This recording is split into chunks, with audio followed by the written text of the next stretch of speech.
Bom dia, boa tarde, boa noite a todos. Juca, começo com você, porque afinal o Corinthians, como eu disse, estou sendo malhado aqui, foi heróico. Foi heroísmo, não foi? Ou estou exagerando? Bom dia. Bom dia. Heróico, o Corinthians foi na vitória em Novo Horizonte. Quando jogou com o time C, foi amassado pelo Novo Horizontino, o Hugo pegou pênalti e o Corinthians acabou achando um gol e ganhando de 1-0.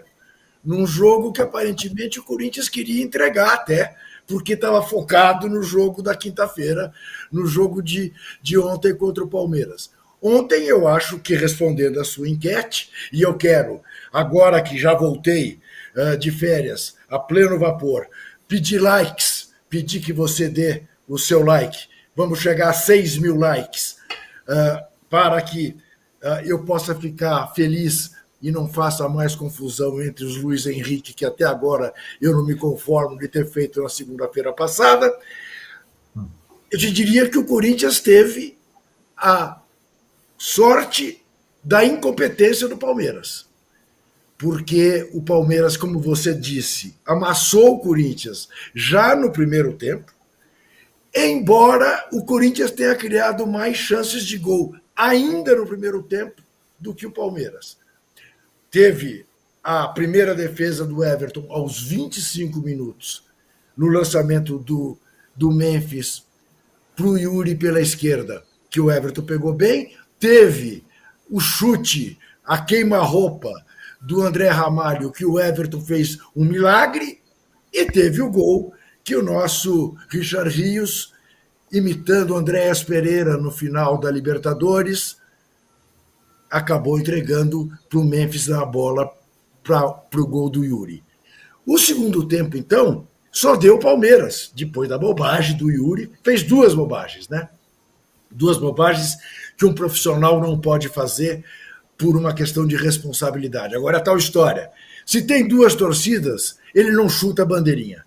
Ele corre para a torcida dele para comemorar. Não tem duas torcidas, o cara fica sem saber o que fazer e faz a bobagem que ele fez, que pode causar até uma tragédia, pode causar invasão de campo, pode causar o diabo. Tomou 2 cartões justíssimos. O segundo, você pode dizer, excesso de rigor.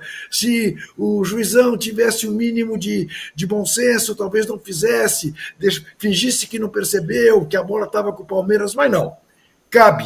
Cabia o segundo amarelo, porque, na verdade, no primeiro, dadas as condições do jogo, talvez até ele já devesse ter tomado o vermelho na hora em que chutou a bandeirinha. Agora, o Palmeiras assusta, porque de nada adianta, né, tamanho domínio com tão pouca eficácia. Pouco ameaçou o gol do Corinthians, inclusive quando o Corinthians já tinha 10, que foi logo no começo do segundo tempo.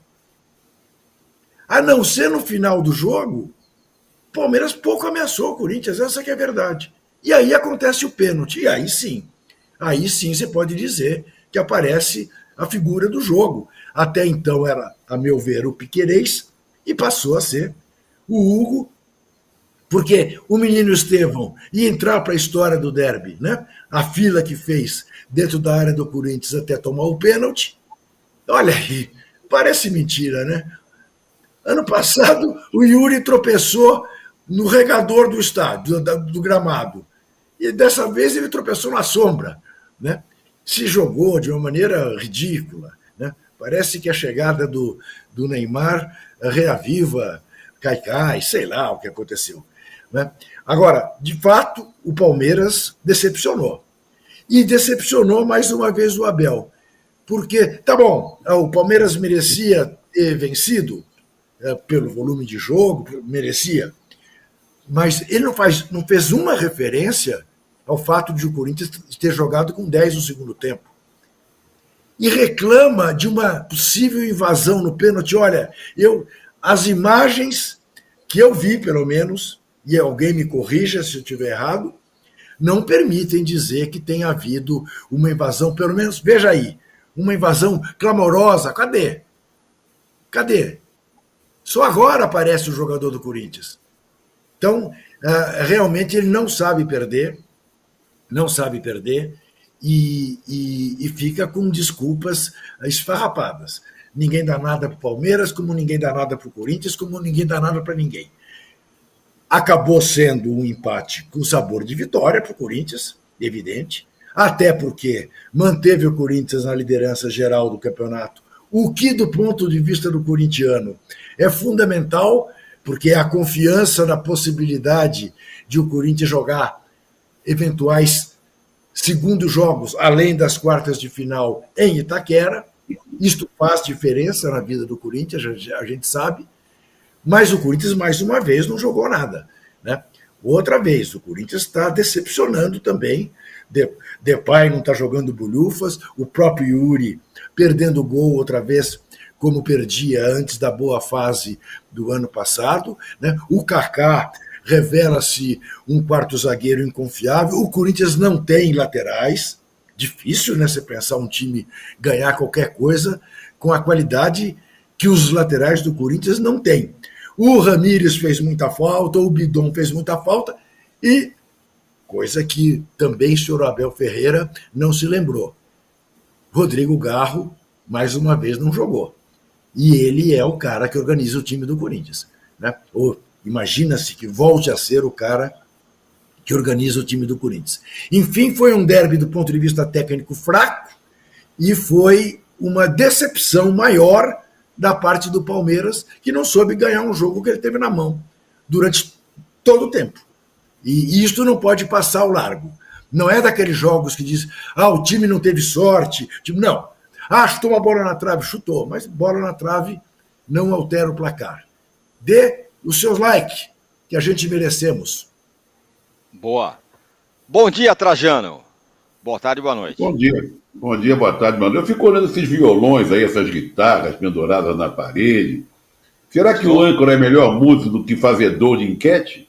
Não, certamente não. Certamente não. Espero que seja um músico melhor do que o sujeito que produz as enquetes, né? Olha, acho que o Juca já fez um resumo legal. O que eu gostaria de falar sobre esse jogo, eu queria falar depois do jogo lá da Vila Belmiro, mas é assunto para daqui a pouco. Como o Abel sempre joga, ele não sabe perder, vamos partir desse princípio, não sabe perder, não sabe empatar. E ele sempre joga os holofotes para outro lugar. Olha aqui, vamos dizer que tenha invadido, houve uma pequena invasão, pode ser pequena, grande, é invasão, né? E o Estevão não conseguiu chegar na bola, o jogador do Corinthians chegou antes, pimba, chutou para fora e tal. Mas um time que tem um jogador a mais durante todo esse tempo, consegue um pênalti praticamente no apagar das luzes, e isso ele não comenta. Você entendeu? Ele reduz tudo o que aconteceu no jogo à invasão do zagueiro do Corinthians. E não é isso. O que aconteceu no jogo não foi isso. Aliás, eu quero dizer que eu vi o jogo de forma partida. Eu vi lances. Porque, graças a Enel, que eu chamo, nós ficamos aqui onde eu moro, sem luz, exatamente durante o tempo do jogo. Só consegui ver depois. Mas os lances que eu vi, como esse da invasão ou não,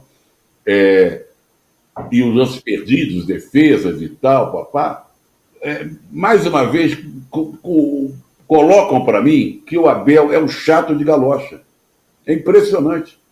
Todo mundo sabe da competência, do histórico, vencedor, mas as coletivas dele são irritantes. Ele insistir nessa coisa.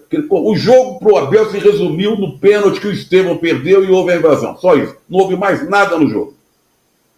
Não houve mais nada. Claro, ele falou do quarteto. Mas o Palmeiras foi incompetente. Às vezes o meu Arsenal, tirando o 5-1 que deu no sítio do Juca, faz muito isso. É o time que tem mais posse de bola, que trança para cá, trança para lá e tal, mas não sabe chutar ver gol, não sabe chutar pro gol. Tem aquele grandalhão alemão lá que não joga nada, o Havertz, entendeu? Ele contra um gol e tal.